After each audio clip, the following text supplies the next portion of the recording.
Oke, selamat pagi, selamat sore atau selamat malam, whenever you're watching this. Saya Sinantia. Hari ini kita akan bicarakan mengenai efek on ICT implementation. Nah, seperti Anda bisa lihat dalam gambar, this is your pilot speaking, I'm working from home today.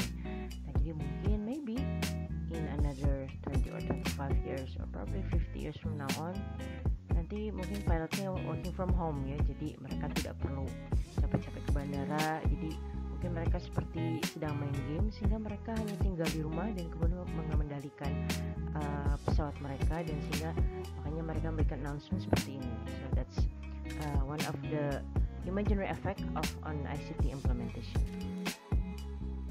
So how are you all today? I hope you are all in a good mood, in a good health, and in good health, and in any kinds of good.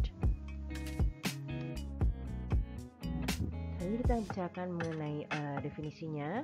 So ICT is a diverse set of technical tools and resources used to communicate and create, disseminate, store, and manage information. These technologies include computers, the internet, broadcasting technologies, and so on. Nah, jadi untuk ICT ini pada intinya apapun yang bisa kita gunakan untuk berkomunikasi, apakah itu gawai kita, ataukah komputer kita, atau bentuk sederhana seperti telepon dan lain sebagainya, itu adalah ICT. Jadi bentuk teknologi yang digunakan untuk kita bisa berkomunikasi. Nah, kemudian salah satu bentuk dari implementasi ICT ini itu adalah selain LMS atau Learning Management System yang kita kenal, itu adalah EMIS atau Educational Management Information System, which can allow effective management of academic, financial, and human resource, management of academic, financial, and human resource management. Nah, jadi untuk EMIS ini itu adalah kumpulan dari teknologi-teknologi yang dikembangkan untuk mengembangkan akademik, kemudian finansial, dan kemudian sumber daya dalam suatu lembaga, institusi lembaga, sehingga mereka bisa mengolah data dengan lebih baik.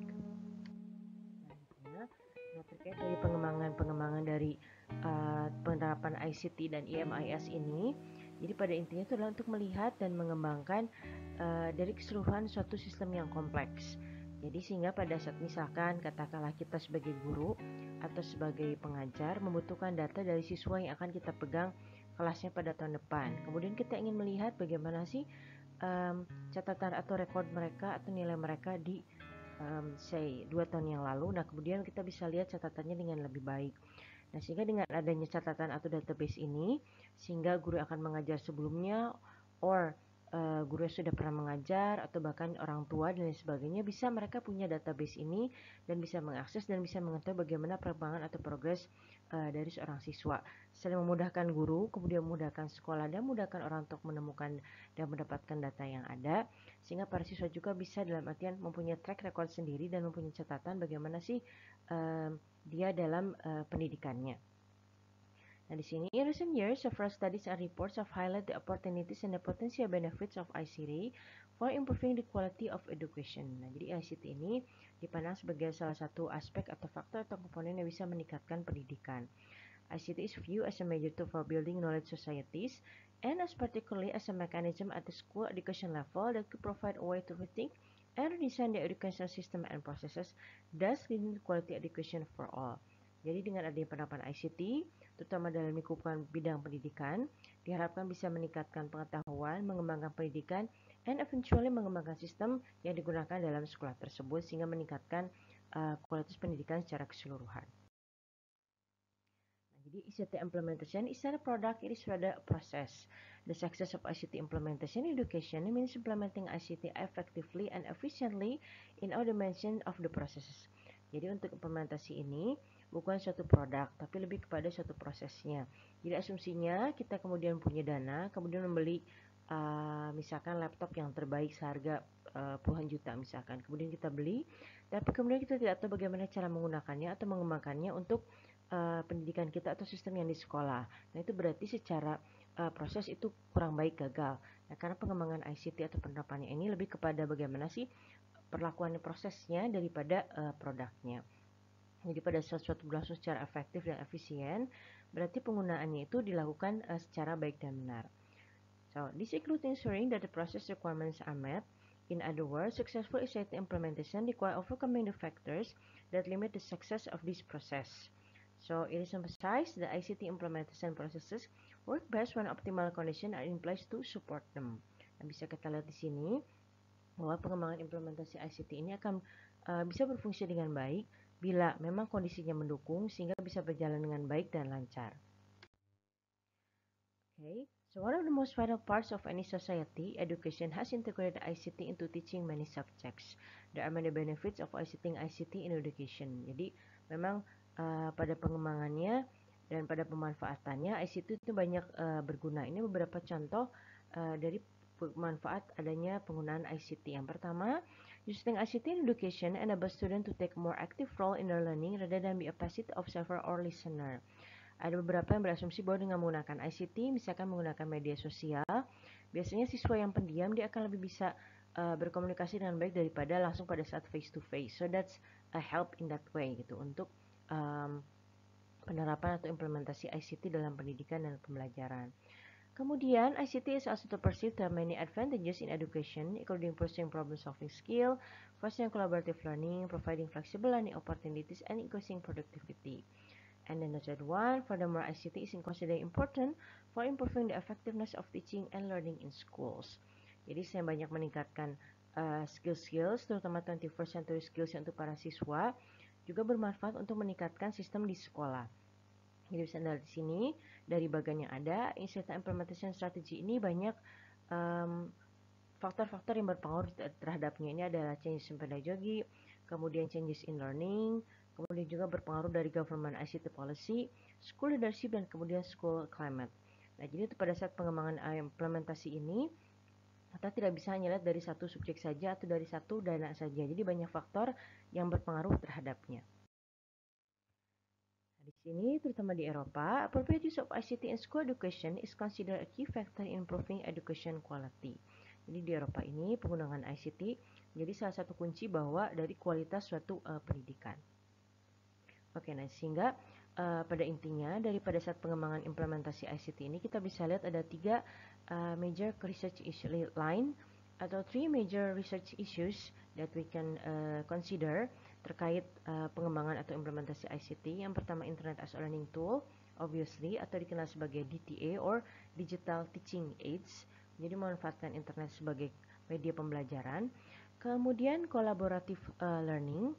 Di sini untuk collaborative learning itu adalah pada saat bergabung kemudian menggunakan ICT sehingga orang-orang bisa bekerja sama dengan baik dan kemudian bisa membagi-bagi kegiatannya dengan baik.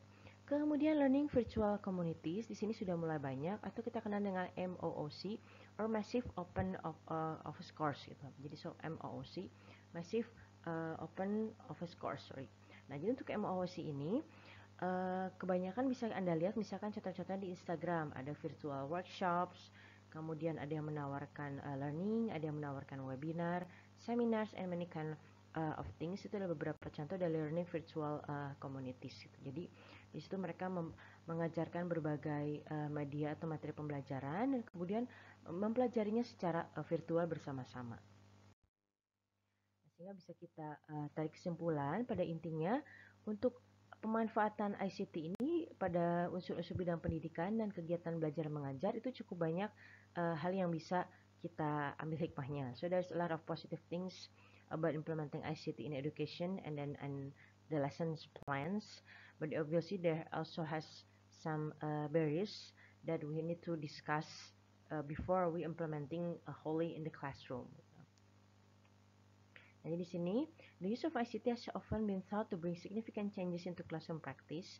These studies and others show that innovative classroom use of computers depend not just on the availability of computer in schools, but also on other factors such as measure support, teacher training, supporting plans and policy, and many others. Jadi pengembangan dan penggunaan ICT ini sebenarnya tidak hanya berfokus pada apakah ada gawainya atau tidak, tapi juga banyak faktor lain, diantaranya itu adalah kemampuan gurunya, kemudian bagaimana sistem administrasinya bekerja, kemudian bagaimana sih kebijakan yang akan dilaksanakan, kemudian bagaimana sumber dayanya, kemudian bagaimana lokasi sekolahnya, bagaimana kebudayaan sekolahnya, dan sebagainya. So there's a lot of factors to be considered before fully implementing ICT.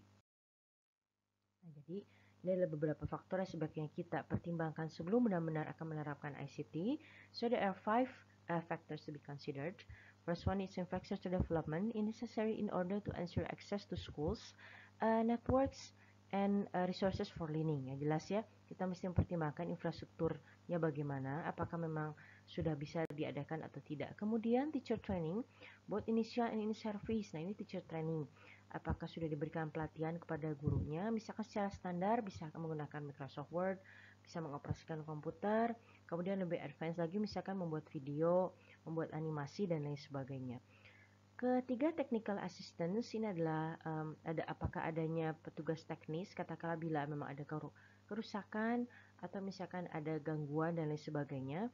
Nah itu kalau bila ada bantuan teknis akan lebih bermanfaat pada saat menerapkan implementasi ICT di sekolah.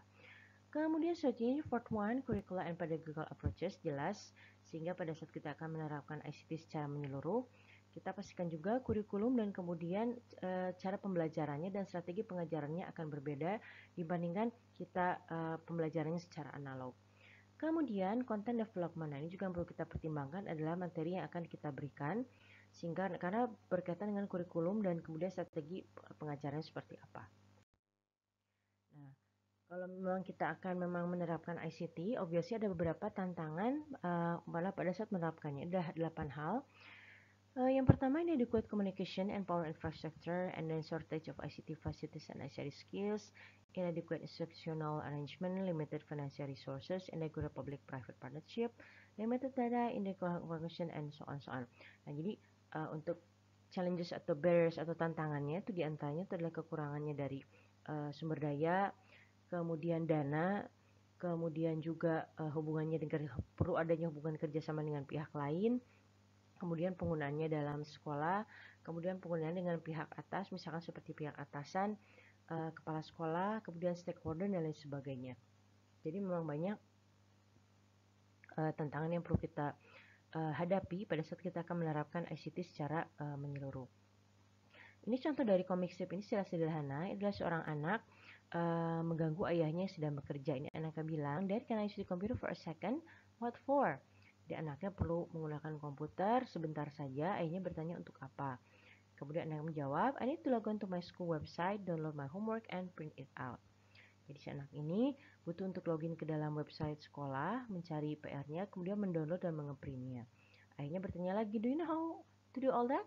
"It's already done. Thanks, Dad." Gitu. Jadi ayahnya bertanya lagi, "Memangnya kamu tahu caranya seperti apa?" Terus kata anaknya, "Loh, sudah selesai kok, terima kasih ya." Nah, kata ayahnya lagi, "When I was your age, I had to walk 10 miles through the snow to get the internet." Jadi kata ayahnya, "Loh, kok kamu bisa sih ketika saya seumur kamu, saya harus berjalan kaki sekitar 10 mil melewati salju hanya agar bisa mendapatkan sinyal internet." Nah, itu salah satu contoh bentuk dari tantangan dari ICT. Jadi memang dengan ICT berkembang, kemudian teknologi berkembang, sehingga kegiatan belajar mengajar juga akan berbeda dari satu generasi ke generasi yang lainnya. Oke, hal negatif lain dari ICT dan terutama internet itu adalah cyberbullying. Nah, misalkan di sini contohnya ada yang memposting John is a weirdo. John dasar orang aneh. Nah, kemudian ternyata berkembang kepada berbagai share status yang lainnya sehingga akhirnya John ini dibully oleh banyak orang. Hal lain misalkan ini contoh sederhana itu adalah pada keluarga. Di sini isi ibu menggunakan laptop, anaknya juga masih menggunakan tablet dan sebagainya sehingga mereka tidak berkomunikasi dengan baik. Itu salah satu contoh dari efek negatif untuk ICT. Obviously, everything is double sword and like a coins. Jadi ada dua sisi, ada positive effects and then negative effects. But all in all, jadi pada intinya pada saat kita akan implementasi hal ini sebaiknya kita pertimbangkan baik-baik dari banyak faktor, tidak hanya dari satu sisi saja. Okay, so to sum up the things that we have discussed, yang pertama, Education Management Information System or EMIS helps school to be more organized information wise. Jadi mereka dengan implementasi ICT kita akan punya database yang lebih baik. Kedua, school should be considered before implementing ICT. Ada managerial, structural, psychosocial, goals and values, and technical. Jadi beberapa hal yang perlu sekolah pertimbangkan atau bukan hanya sekolah, lembaga suatu lembaga pendidikan pertimbangkan pada saat akan mengimplementasi ICT. Ada beberapa, misalkan dari segi manajerialnya, kemudian strukturalnya, kemudian kondisi sekolahnya seperti apa, dan tujuan yang akan diharapkan tercapai setelah mengimplementasi ICT tersebut. And then ICT implementation is not a product but a process. Jadi suatu produk bukan suatu produk, tapi melainkan suatu proses. And then implementing ICT has considerable good amounts of positive effect, but it also comes with barriers and challenges. Jelas, dengan adanya implementasi ICT, obviously banyak efek positifnya, tapi juga ada efek negatifnya dan kemudian juga beberapa tantangan yang harus dihadapi pada saat akan menerapkan. Okay, so that's all for all materials that we have covered today. Jadi terima kasih sudah mendengarkan pemaparan materi hari ini. Nah, ini jadi your imaginary ice cream for today. Thank you and have a good day. Take care and bye-bye.